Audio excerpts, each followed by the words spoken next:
Abi mesela abi hava %330 zambiye. Yani birinci kurşun bu 5 milyon ürün ne var ya? Peki iş kurucu da %3,5. Emekliyetçi da 4,5. Tamam ki doğal gaza ne kadar zam yaptı? 600. Elektriğe ne kadar yaptı? 350. Peki niye bu kadar milletten alıyor, niye bu kadar millete veriyor? Bizden aldığı bize niye geri vermiyor? Yani biz ne yapacağız? Bu suyun tonu, ben 30 ton kullanıyorsam kaç para yapar biliyor musunuz? 150 milyon. Peki benim maaşım onu karşılar mı? Benim maaşım onu karşılamaz. Benim çocuğum da hastadır, okula da gidiyor, öğretmeni de var, yemeği de var, elbisesi de var. Bana verdiği 2300 lirayı ben nereye vereyim? Ben size soruyorum, nereye vereyim o parayı?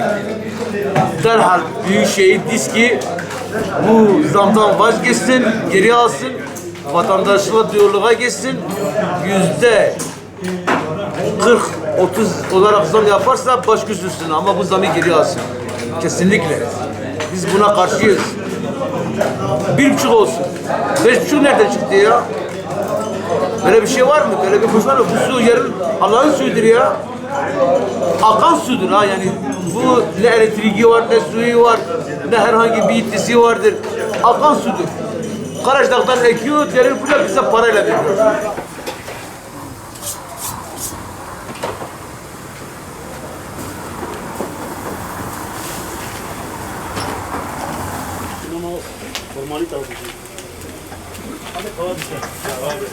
Ben bir vatandaş olarak suya gelen zamı protesto ediyoruz. Ya bize gelen su 20 lirayken şu an su 3 katına çıktı, 60 lira su geliyor. Ya fahiş bir para. Ya ne olacak yani bu insanlar zaten durumları kötü zaten. Asgari ücretle çalışan insanlar zaten hepsi. Ne olacak bu insanların hali? Yani 20 liralık suya gelip 60 lira su ödemek yani bariz çok pahalı yani. Ne yapacağımızı bilmiyor. Ya biz diskiye söylüyoruz ki yani bu suyun fiyatını biraz daha indirseler çok seviniriz. Eskiden 20 gelen fatura şu an 60 lira geliyor. Nasıl suya zam yapmamış? Yani şu an iş yerinde çalışıyor. Bizim 80 lira gelen su şu an 200 lira geliyor yani. Nasıl zam yapmamış? Bu zam değil de ne yani? Apaçık zamdır yani.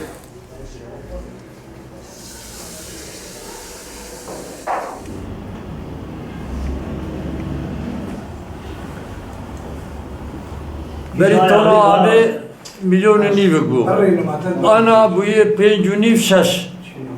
Beri fatura medatın pazda 20 milyon, ana te penci 6 milyon, hatta milyon. Milletime fakiri, çınarı, işsizi, işliyetini tıştını. Yani duhazın yani vak beri bebe. Ama be ciranı. O Karaçdağ'ta yani ciran ya falan beva misref nar, be misrefe. Ya kaç boçi yani ahval zede kirimane, ciran falan bevanı, be ciranı.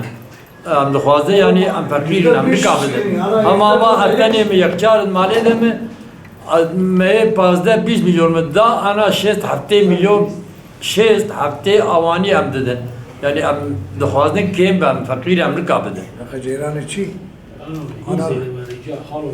انا بكره دم جار نبر